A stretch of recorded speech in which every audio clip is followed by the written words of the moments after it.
Hey everybody, Resident Loser Jeremy here. I'm sitting with my wife. We have already filmed one video where I interrogated her, and now she wants to turn the tables on me.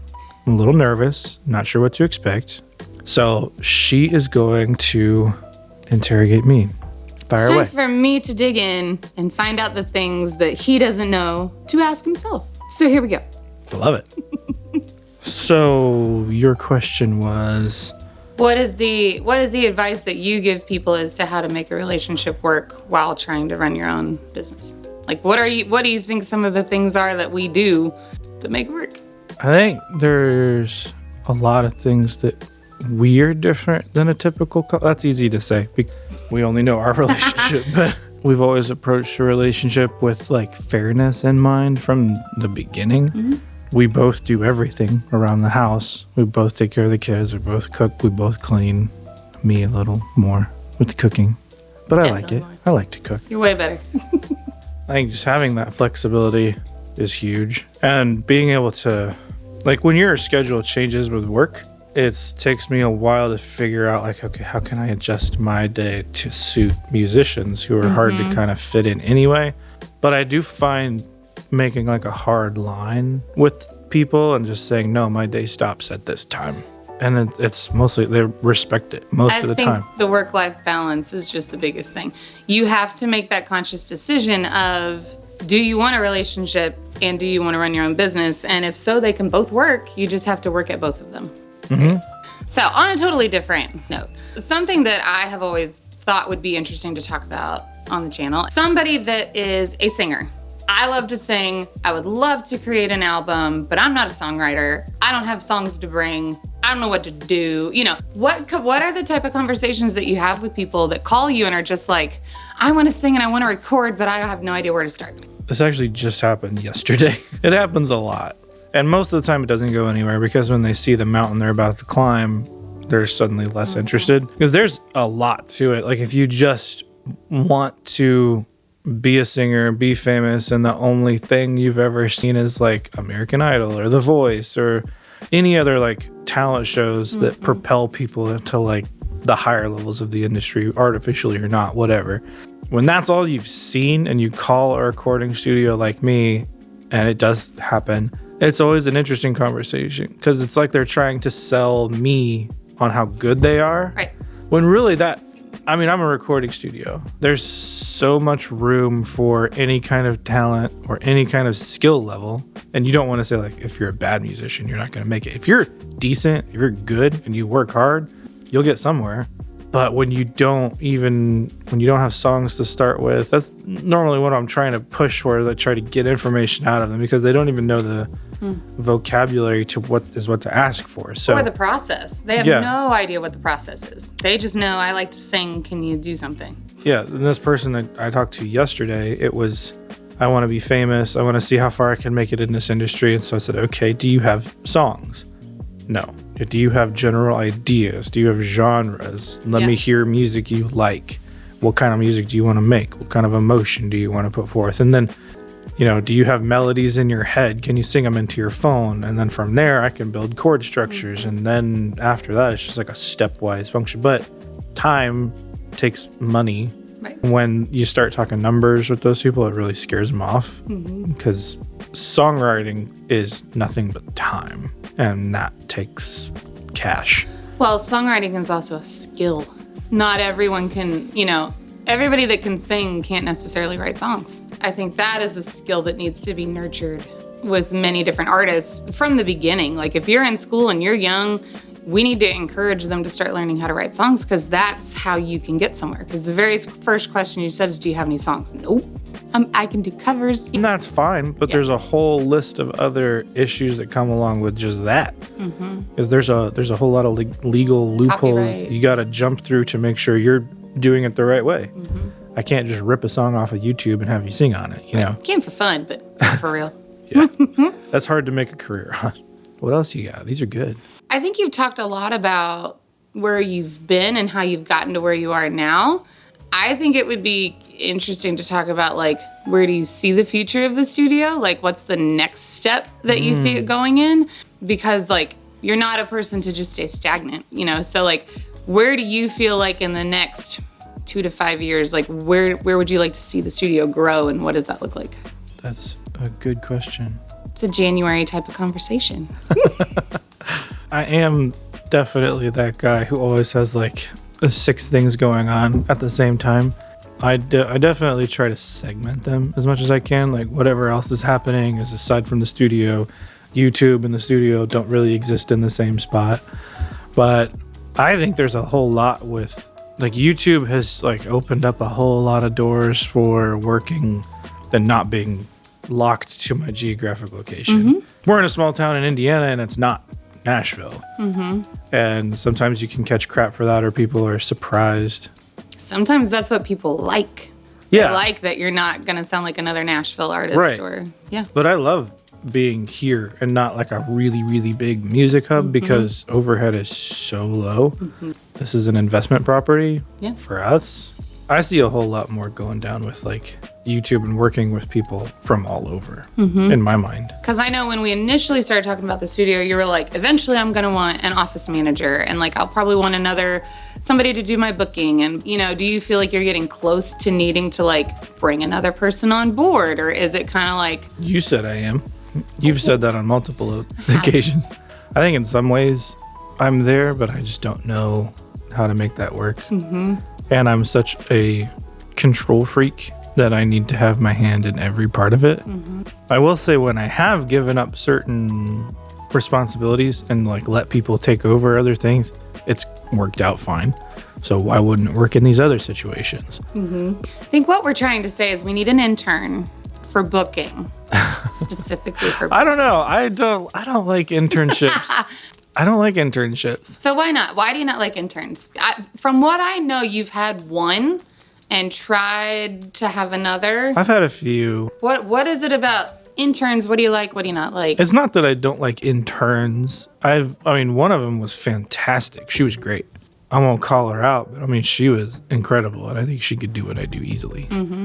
But I mean, a few of the other ones are just, I think sometimes they're overeducated. And how so?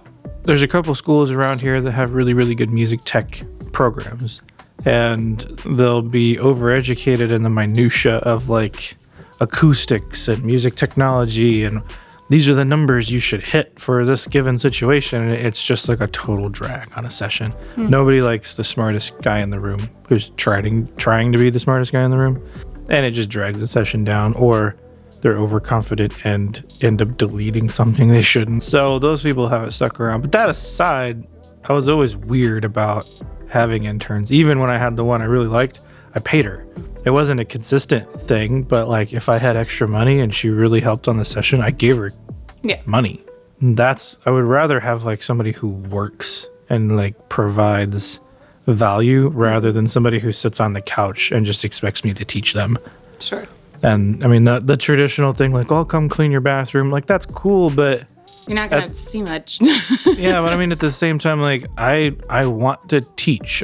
But somebody has to be here who could provide value to the situation without slowing it down. And that's hard to find. That's really hard. So in most cases, I'm just like, I work faster without one. So I just never got anybody. Yeah, but that's part of why I was curious about it, because I feel like now you're at a point that you are very efficient in what you do and how you do it, to where, you know, if there was somebody that wanted to intern, it could look differently now than it did when you first started. But I feel like it would just, because I am more efficient, I work faster, and I typically work more. Fair. So I feel like it would slow me down. I don't know. You talked about how people can like bring down the mood of a session. I think you should talk about that. I know you've touched on it in videos before. You've got a paid musician and he's really great and they're super good, but like he can't get out of his head. So talk about the mood of a session and how it can be altered. I mean, like a paid musician, like a session player? Like either the session player or the artist is flustered, just like the atmosphere of a session. They're definitely two different situations. When the artist can't get out of their head, that's tough. But when you have like session players that you've worked with a lot, there's a couple people that I keep around who, there's a really bubbly guy that I always bring in, and he can lift the mood in the session, or because sometimes you just need to distract them and get them out, or sometimes it comes from insecurities with an artist. Most of the time it comes from the opposite place with session players, where you have somebody who, I mean, I guess it still comes from a place of insecurity where they're just trying to show off and trying to flex a muscle and trying to prove that they're worthy of being in the room, when really, like, you wouldn't have made it to the room if you weren't good enough. Yeah. So you just need to calm down and have fun with everybody, because that an artist and an engineer and a producer are going to appreciate the person who made a good vibe rather than played absolutely perfect. Because you can play totally perfect and technical without having any soul behind it. I mean, I would rather have a good performance that has mistakes than something technically perfect. I think we've seen that multiple times. I mean, even recently on a song that we listened to, it's like, hang on, they tried too hard to make this exactly perfect, and it took the life out of the song. You know, and I think a lot of people, if they aren't used to a recording environment, they're like, what are you talking about, a mood? Like, what do you mean is ruined? Like, you're just standing there and playing and singing. You're not just standing and playing and singing. Oh. I remember my first couple times in a recording studio, because I've always been a singer, and the first time I had to use in-ears, I was thrown off completely, because I am used to hearing a room. I was used to hearing all the things around me live, not directly into my ears, and it really threw me off. Therefore, I did not have a great recording session because I was in my head about it. And it's like, well, shoot, now I just spent all this money. So, like, I feel like people need to know that ahead of time. Like, the vibe and how you feel and how you're singing, and like, are you bringing the soul to it, or are you just a robot going through the motions? Because that will come across in your recording. Oh, absolutely. Microphones hear emotion. Ooh. Just as much as they hear pitch and timing. But That's a bumper sticker. That's a bumper sticker. But that's the one thing I can't fix. Yeah. Like, I can fix timing and pitch. I don't want to have to, but if I have to, I can. Yeah, but I think that's an interesting point, because like, when we speak, we have inflections in our voice. You can tell if I'm angry at you, or you can tell if I'm like really excited and having fun. And the microphone is going to pick up all those things. I've recorded with you before, and you've produced me before, and you're like, I need you to think about this scenario and blah, blah, blah. I'm like, what are you talking about? But the second I give into it, it makes sense. Yeah.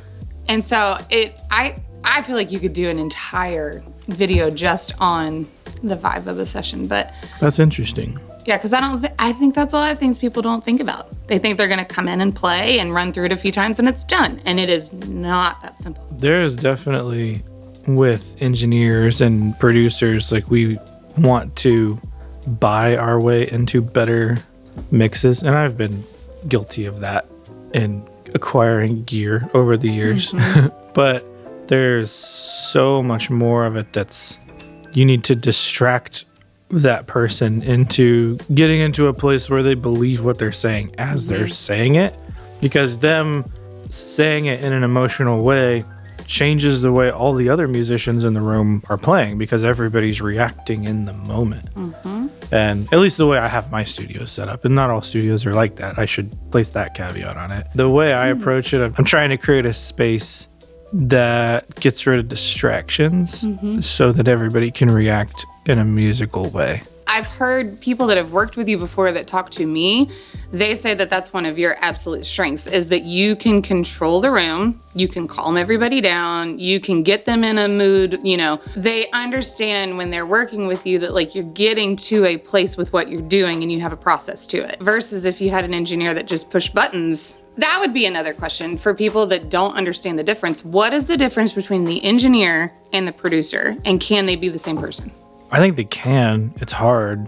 I don't have it mastered. So what's the difference? An engineer at its base level, if you're thinking about it in a classical, not classical music, but like traditionally what was an engineer, I mean, they were the guys who wore the white coats. And now I'm wearing a backwards hat just like a hobo.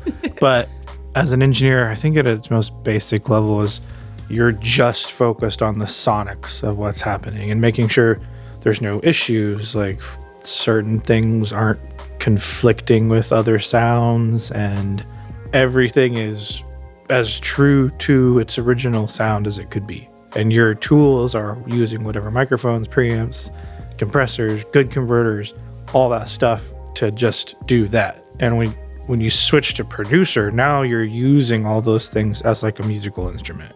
So what does the producer do? I don't know that I have a good answer for that. I can give you what an outsider thinks a producer is. So my idea of the difference between engineer and producer, the engineer is the one that does the setup. They know everything about the mics, they know everything about the technology. They're pushing the buttons, they're punching you in and out. That's the engineer. The producer is the one that has the creative ideas around it. So it's almost like they're the coach in the room.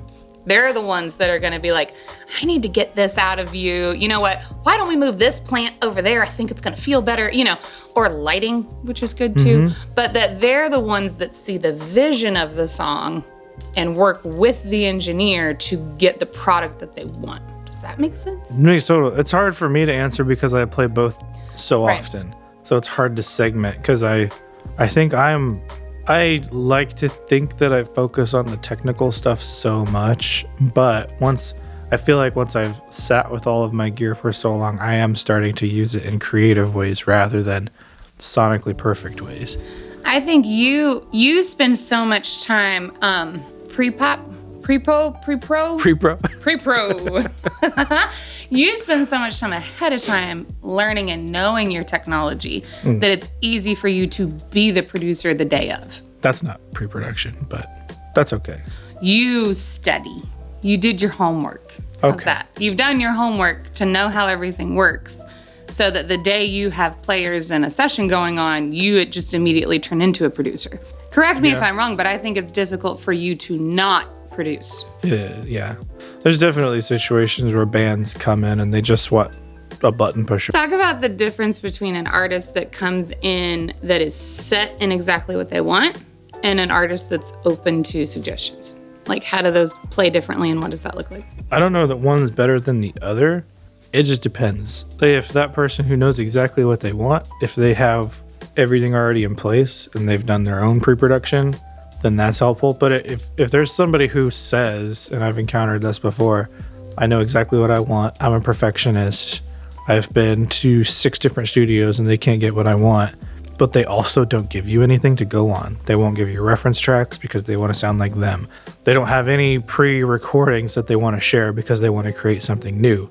Well, it's like, it's impossible for me to get into that person's head. And they've already told me, like, I know exactly what I want. I'm super picky. Like, well, geez, give me something. Like, we're supposed to be partners here. That in those situations, like, I typically say no. Yeah. And then when you push back like that, sometimes it's like, okay, well, let's do it like this. On the flip side of it, when people are like, you just do what you do, here's my vision. Those are the fun ones for me because it's not even like, oh, I get to do whatever I want now. It's like, no, they're talking. I can pull whatever they have out. One of the most recent sessions that we did, he did that.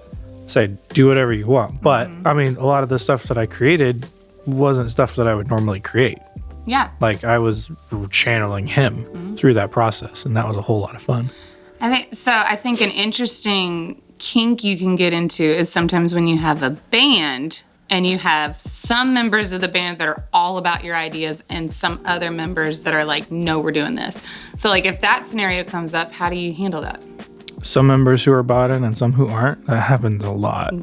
There's, most of the time, to combat that, you specify with everybody, like, who's my contact. Get one person in the band. Who's the creative lead? Who's the maybe, I mean, it's just as long as there's one person to talk to, then you know that the band is talking to that person. So it kind of forces the band to talk to each other. Have a united front. Yeah. Or if not, at least they know what concessions each one of them is making. There have been situations where I'll get, I mean, it wasn't even that long ago, I get mixed notes from a band and you think everything's awesome. The masters are sent out, they're already approved, and then one band member comes back with a long list of notes, and I'm like, hang on a second. And I mean, we did have that conversation that everything comes through one person, and I sent it to that person. I was like, are these approved? Are we redoing this stuff? And they said no. It was just a band member who went rogue. So I think it's important to set those boundaries, because if I had gone, I mean, that was days of work if I had just sat there and done it thinking it was from the band. But setting those things. And the band would have hated it because they didn't approve it. So, well, and I think that's an important thing for band members to know, because no matter what, you've got, 2 to 5 different personalities in there. Everybody wants a different vibe. Everybody wants the best for the band. But I think also they need to understand and have an idea before they go in, but have the idea to be flexible when they're in. Because, you can waste so much studio time by saying, I don't want to try this. Yes, let's try that. No, let's not. So you don't want to spend your day in the studio talking about, let's try it, let's not try it. Just a thought. Yeah. You sound like a professional. Thanks. Maybe this should be a thing that we just keep doing. Let us know. Do you want her back on the show? You might not. I get it. I can be overbearing, but I really thought it would be more of like, hey, silly girl, do you know what this is? No. You do a lot. Yes, I'm actually quite invested in my husband's career, and I care very much about what he does. So that was all the questions you had for me? For now, I'll think of more in 10 minutes. Well, guys, if you like this one, let us know. If you want us to do more stuff like this, I can have her on because I know where she lives. He's got my number. Do you want to say goodbye again? Yeah, guys, this was super fun. Thanks for letting me be a part of it. And, it's very possible that I will see you in the next one. Nice.